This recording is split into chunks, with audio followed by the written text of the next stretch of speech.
My name is Leo, and this story goes back about a decade. Back then, the rural county I lived in wasn't nearly as developed as it is today. We had a small clinic for basic ailments, but if things got serious, you had to be taken to the city hospital, a grueling 4 to 5 hour drive away.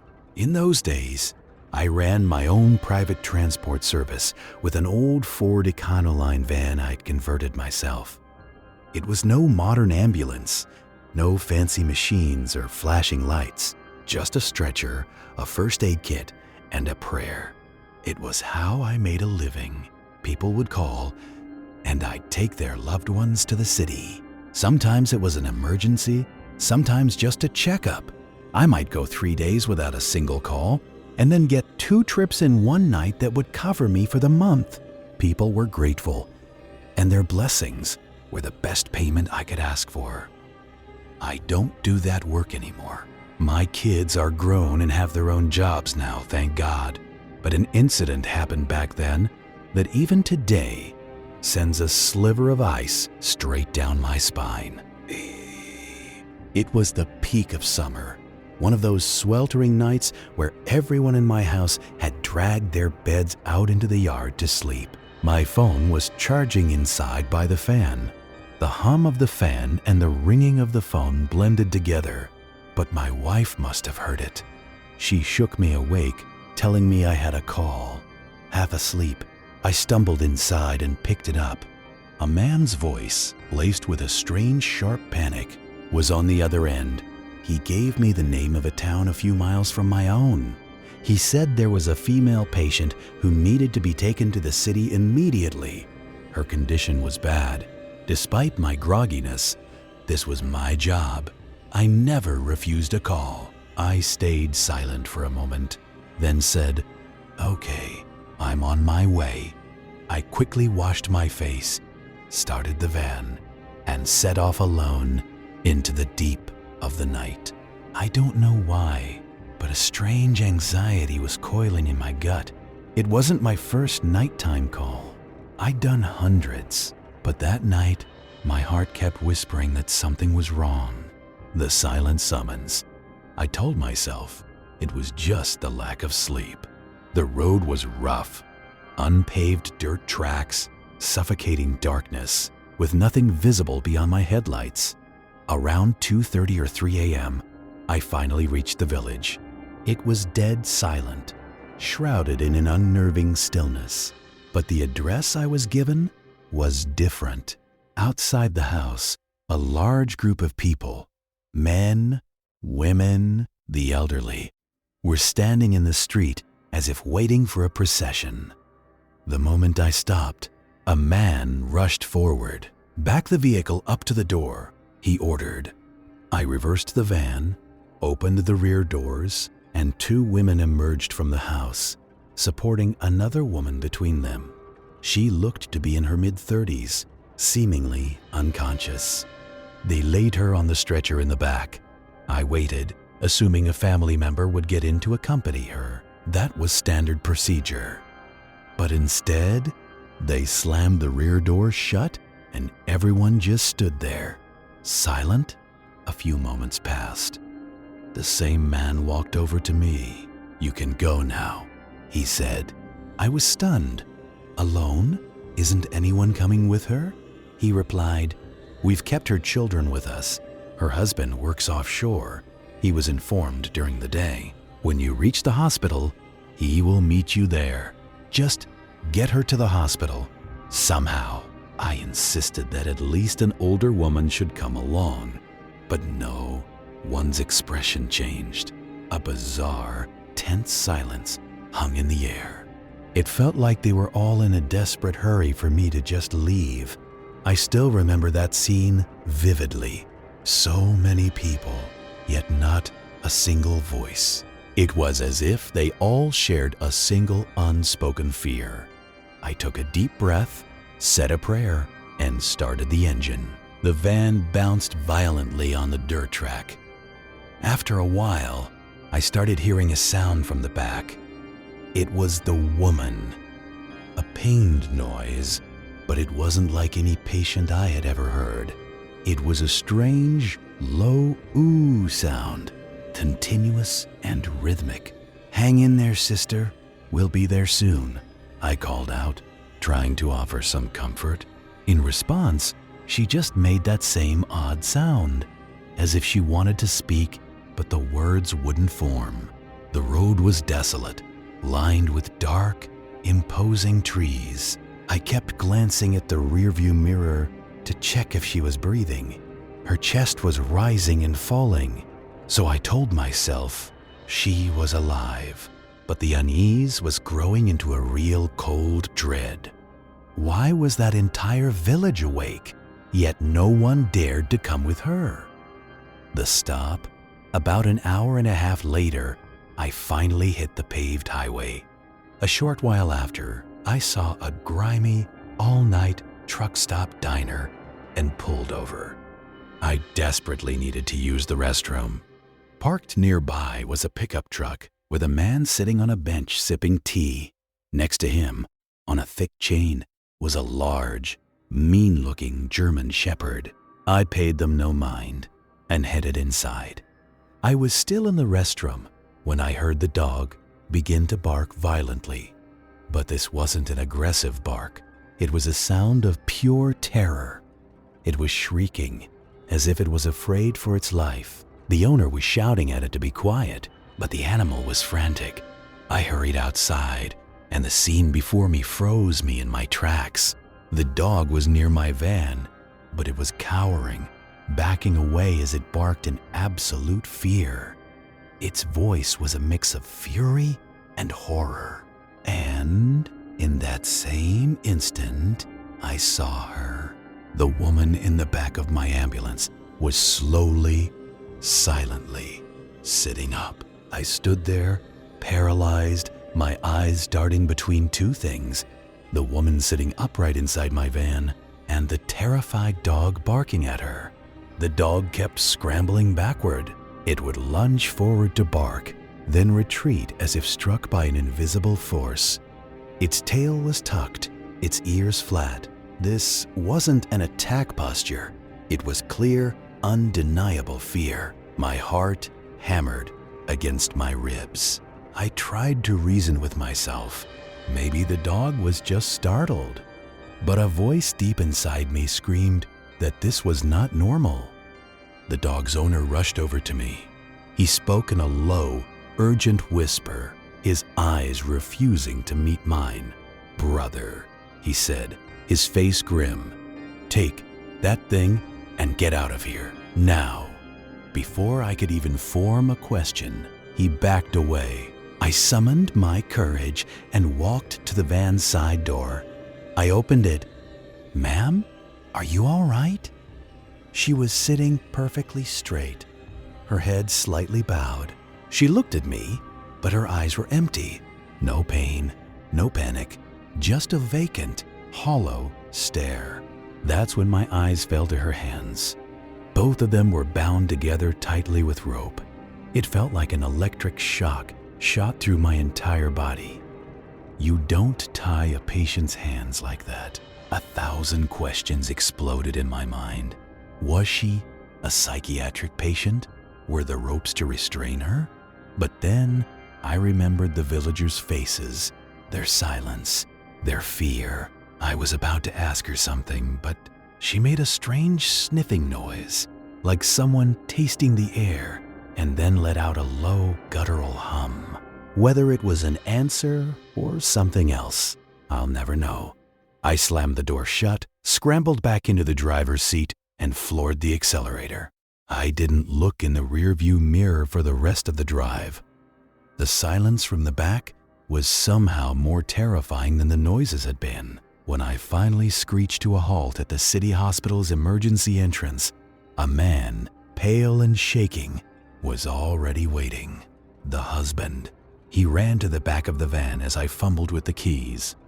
When we threw the doors open, she was lying peacefully on the stretcher, as if she had been asleep the whole time. But her hands were free. The ropes were gone.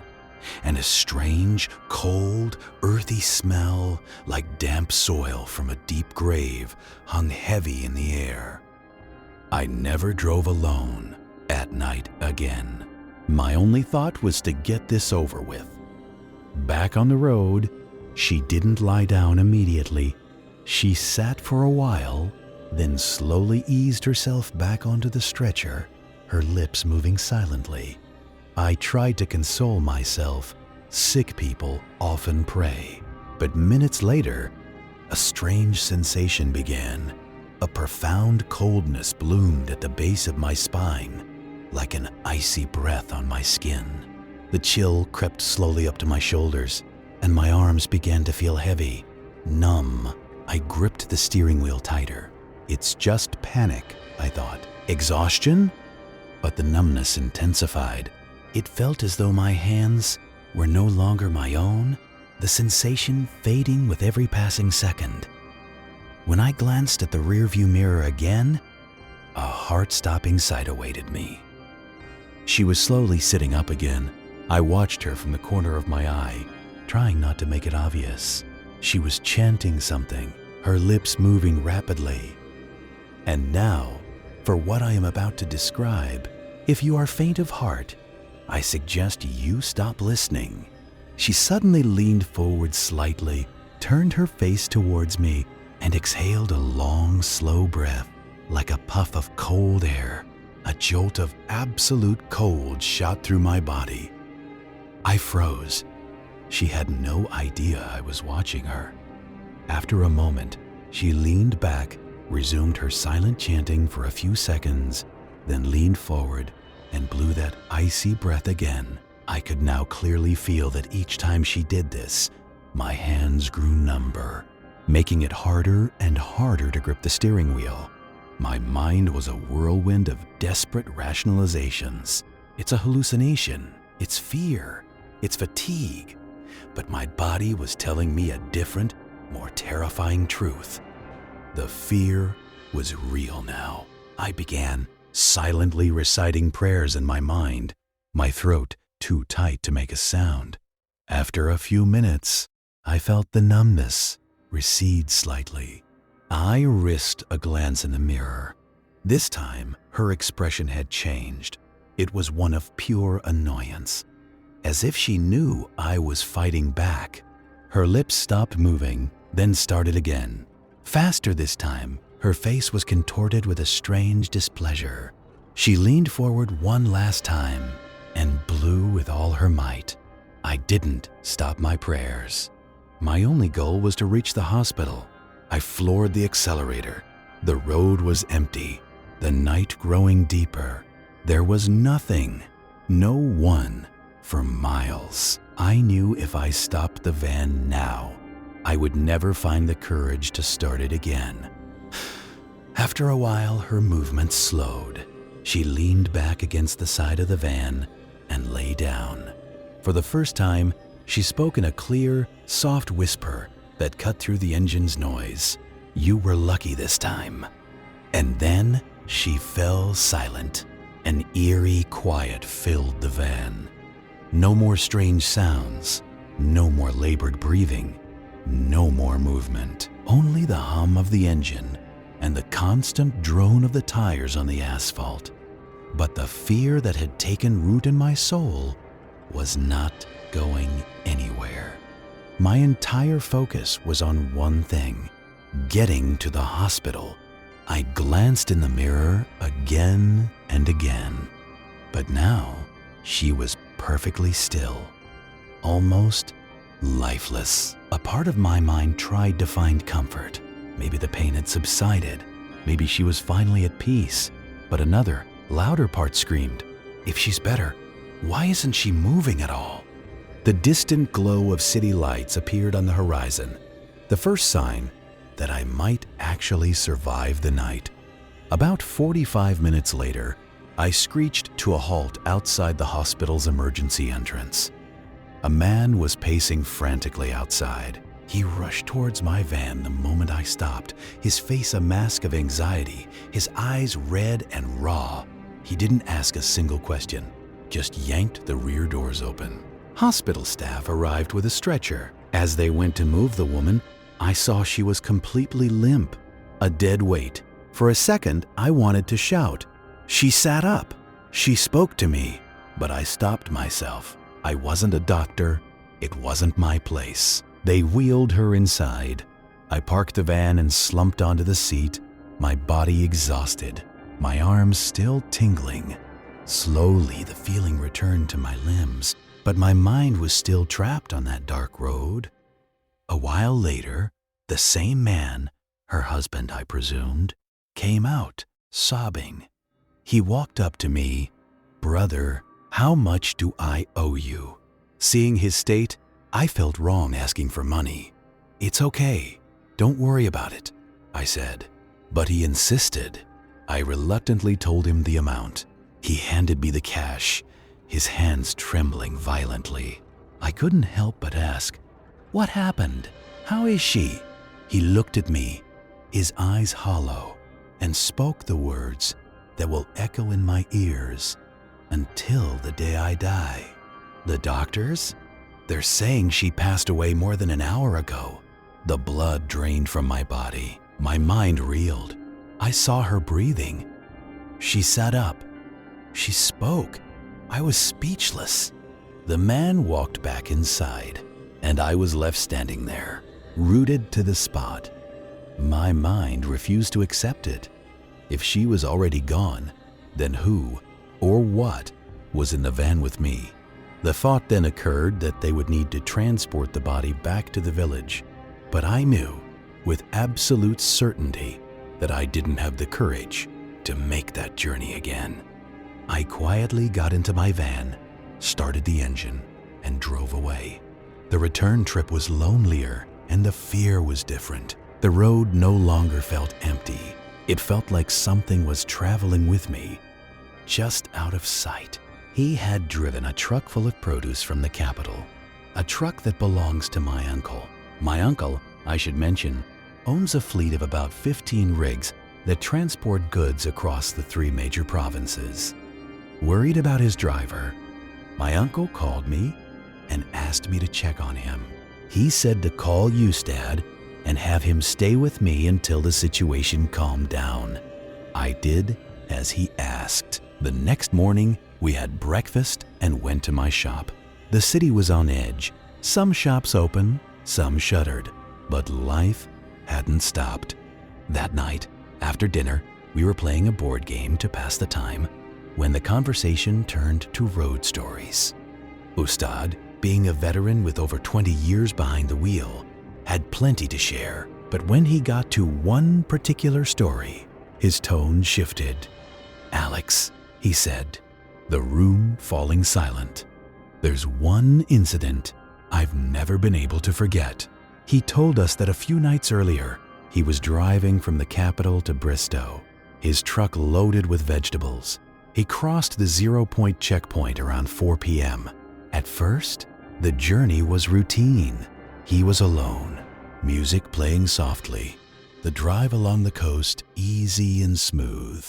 But as night fell, the landscape transformed. The mountains loomed closer, the road grew desolate, and the traffic thinned to nothing. There's a point on the Makran Highway at night when you feel completely disconnected from the world. Along that route lies a place called Buzi Top. It's a mountain pass so steep that it takes a loaded truck 15 to 20 minutes to reach the summit. The engine strains, the speed drops, and the rig crawls slowly upward. Ustad said he was on that very climb when he saw a man walking on the side of the road. He was late, and seeing a pedestrian there was highly unusual. When his headlights fell on the man, Ustad was startled. The man was impeccably clean. His clothes were pristine, his face clean-shaven, and he was, in Ustad's words, the most handsome man he had ever seen. His very presence on that rugged mountain path felt wrong. The man raised a hand, signaling for a ride. Ustad said he felt a flicker of suspicion, but helping people on the road is second nature to a trucker. He opened the passenger door, and the man got in. "Where are you headed? Car breakdown?" Ustad asked, but the man remained silent. He didn't answer, didn't even nod. After a few moments, a strange feeling washed over Ustad. He felt that someone was in the cab with him, but he couldn't sense their presence. No sound of breathing, no rustle of clothes. He glanced over at the man again, and that's when everything changed. For the first few minutes, all was normal as the truck groaned its way up the incline.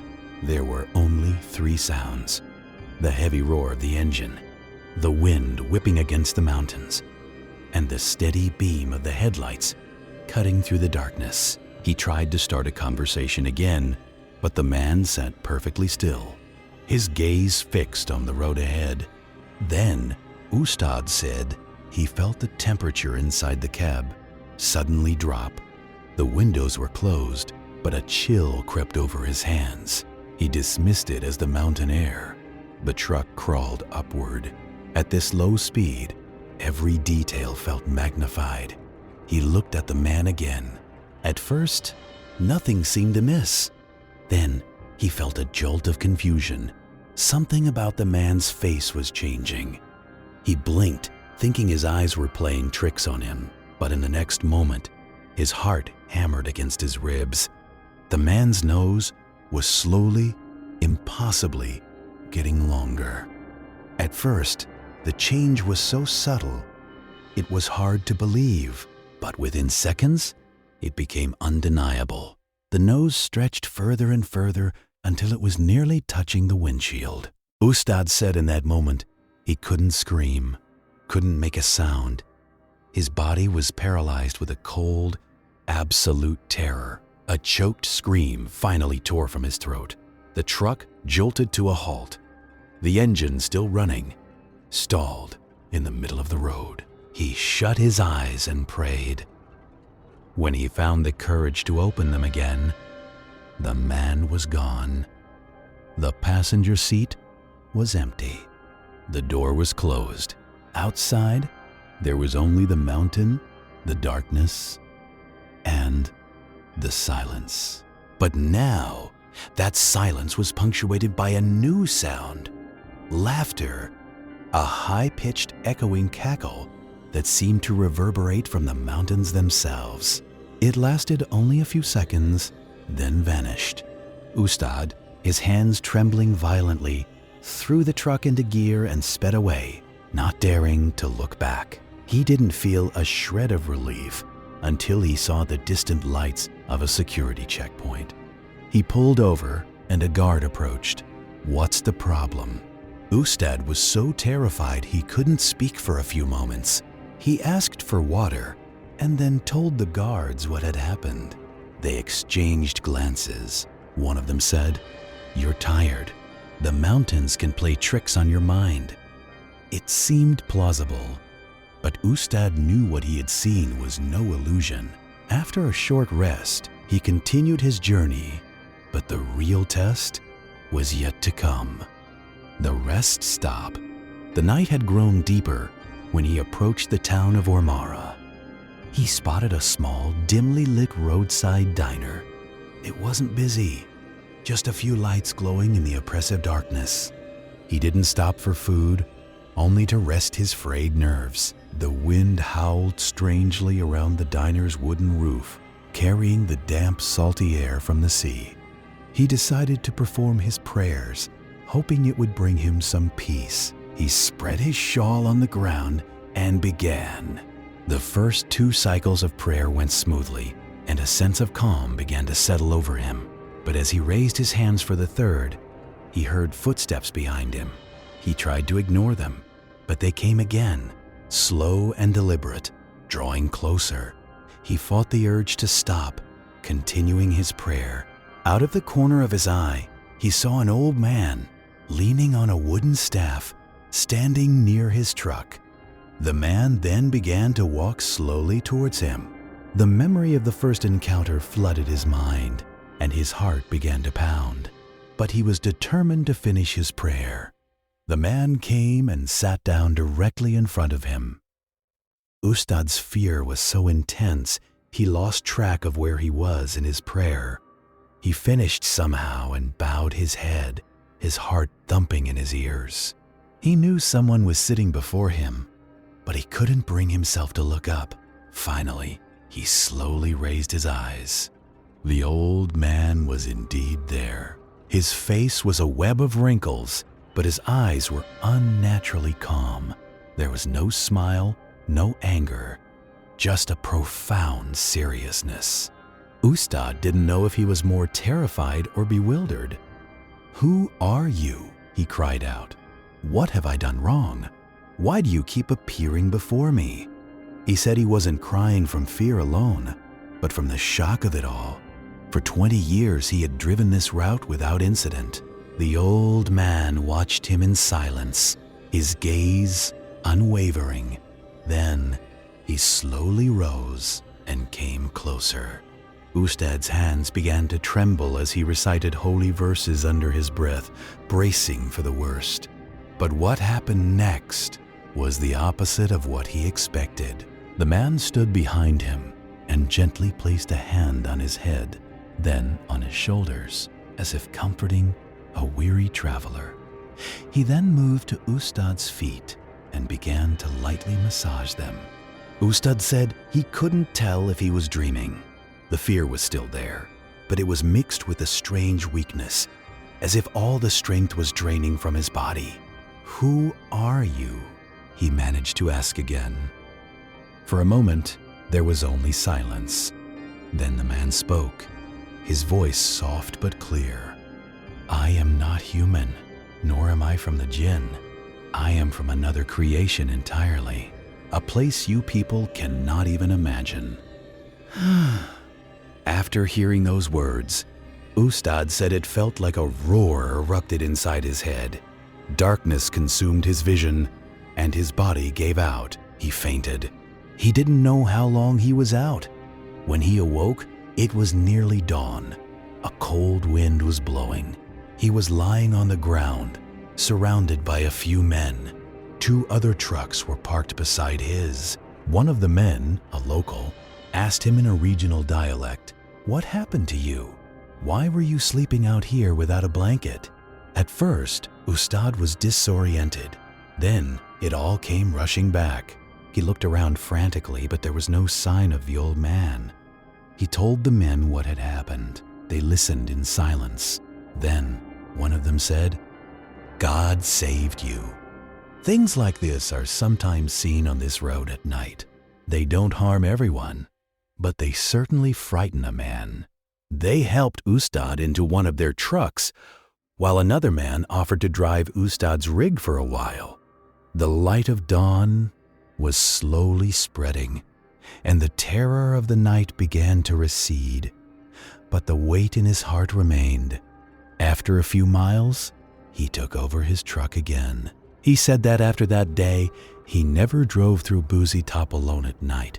"Alex," he finished, his voice low, "to this day, I don't know what it was. A dream, a hallucination, or truly another creature.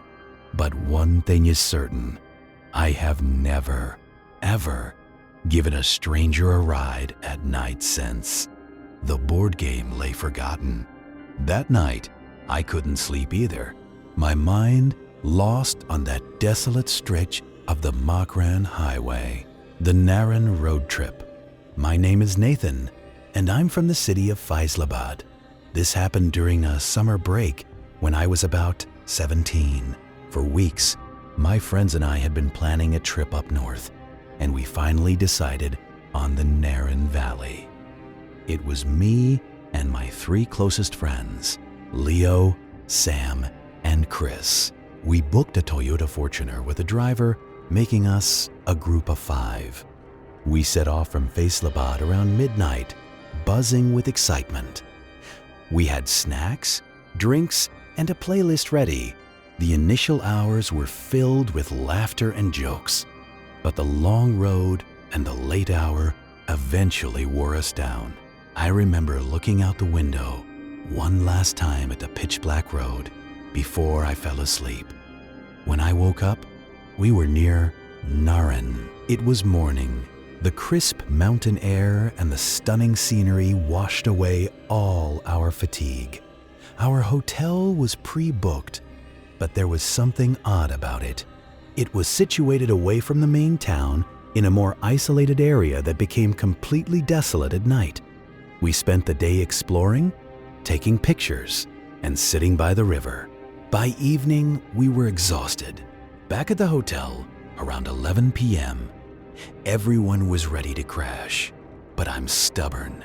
When I get an idea, I fixate on it. "Let's go out for some tea," I insisted. "We won't go far."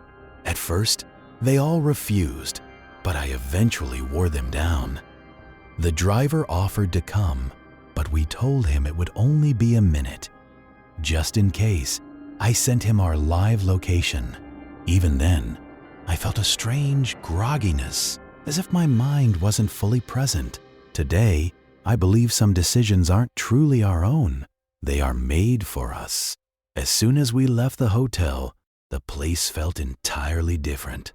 The mountains that were beautiful by day now looked like giant black walls. The silence was so profound, you could hear a pin drop miles away. We were only a short distance down the narrow road, mountain on one side, a steep drop on the other, when we saw a figure on the road ahead. At first, I thought it was a local, but as the car got closer, a strange feeling crept over me. The headlights revealed a man who seemed unnaturally tall, standing perfectly still on the edge of the road. Your stories immediately came to mind. "Leo, don't stop," I said urgently. "Just keep driving." He heard me, but then he said something that sent a chill through my entire body. "No," he said, his voice alien and deep. "I'm going to stop. Let's pick him up." It wasn't his voice. I whipped my head to look at him. His face was forward, but the sound was coming from him, heavy, unfamiliar, and utterly wrong. A scream escaped my lips. At that exact moment, the surrounding forest erupted in a cacophony of noise. Dogs barking, birds taking flight in a panic. I started reciting prayers out loud, and my other friends joined in. The figure was right beside our car now. Leo suddenly slammed on the accelerator, and we sped past it. A few seconds later, I looked in the rearview mirror. The road was empty. The figure was gone. It hadn't walked away, hadn't moved. It had simply vanished into the darkness. A dead silence fell inside the car. No one dared to speak. The laughter from moments before was replaced by a thick, suffocating tension. I kept checking the mirror, but there was nothing. Leo's hands were clamped on the steering wheel, his driving now overly cautious. We were still reeling when a loud, violent thump came from the back of the car. It was so sudden my heart leaped into my throat. Leo pulled over. For a few seconds, we just sat there frozen. We thought maybe a rock had hit us. But when I got out and checked with my phone's flashlight, the rear tire was completely flat. The location was utterly desolate. Just mountains, the gorge, and the dark. Outside the car, the silence itself seemed to have a sound. The faint murmur of a distant stream, the whisper of wind through the trees. Leo and I started changing the tire, but we both had the unnerving feeling of being watched. I kept looking into the darkness, but saw nothing. We finished the job in near silence, desperate to get it done. Back in the car, I saw we had no signal. We drove on. After about 20 minutes, a faint light appeared in the distance. It was a small roadside diner. We felt a wave of relief, like reaching a safe harbor. We pulled over and went inside. Only one dim light was on, making it hard to see faces clearly. A fire was burning on one side, providing some warmth. I ordered tea. The hot cup in my hands gave me a little courage. I checked my phone again and saw a faint signal. As we were about to leave, the waiter held up his hand when we tried to tip him. He was staring at us intently. "Why are you people out so late at night?" he asked slowly. His tone wasn't just curious, it was bewildered. I told him we were just out for tea. He was silent for a moment, then said, "This place is beautiful during the day, but at night, it's not good." A cold dread washed over me again. He then offered to have someone escort us back to our hotel. My gut screamed yes, but Leo quickly refused. "No, we'll be fine." I regret not insisting. As soon as we left the diner, the darkness swallowed us again. We hadn't gone far when another figure appeared on the side of the road, hand raised to stop us. This time, Leo didn't slow down. As we passed him, the man spoke a single sentence, his voice cutting clearly through the closed windows. "Why did you come out so late?" A few moments later, a scream echoed from the distance. I ignored it. Then it came again, clearer this time. "Leave this place. Why did you come here?" My throat went dry. I sat there in silence. Suddenly, another loud bang came from under the car. I was so scared I buried my face in my jacket. Leo floored it. When the hotel lights came into view, it felt like we could breathe again. We stumbled out of the car, no one saying a word about what happened. Our friends and the driver were awake. Worried, we recounted the whole story. When we mentioned the tall figure, the driver fell silent. Then he said quietly, "Son, humans are not the only beings who live in these mountains. There are places you should never go after dark." His seriousness confirmed our fears. That night, sleep wouldn't come. When I closed my eyes, I saw the tall man standing on the road. I eventually fell asleep, only to dream of him. He was standing in the darkness, repeating the same question. "Why did you come here?" I woke up in a panic. The next morning, I stepped outside for some fresh air. The place looked normal again. Beautiful even. I told myself it was just a nightmare. Then I glanced towards the road. He was there, the tall figure, standing perfectly still, looking directly at me. I rubbed my eyes and looked again. The road was empty. I rushed back inside, my heart pounding. I told no one. I wasn't even sure myself if I had really seen him. We decided to leave. No one had the heart to stay another night. We packed and foolishly decided to leave around 11 p.m. again, thinking the road would be empty. It was the same dark, silent, endless road. We hadn't gone far when we heard it again, a loud thud from the back of the car. The driver stopped. There was a fresh dent on the bumper, as if from a large rock. But the road was empty. We drove the rest of the way in terrified silence. Even after reaching home, that night haunted me for days. I still think about that figure. Who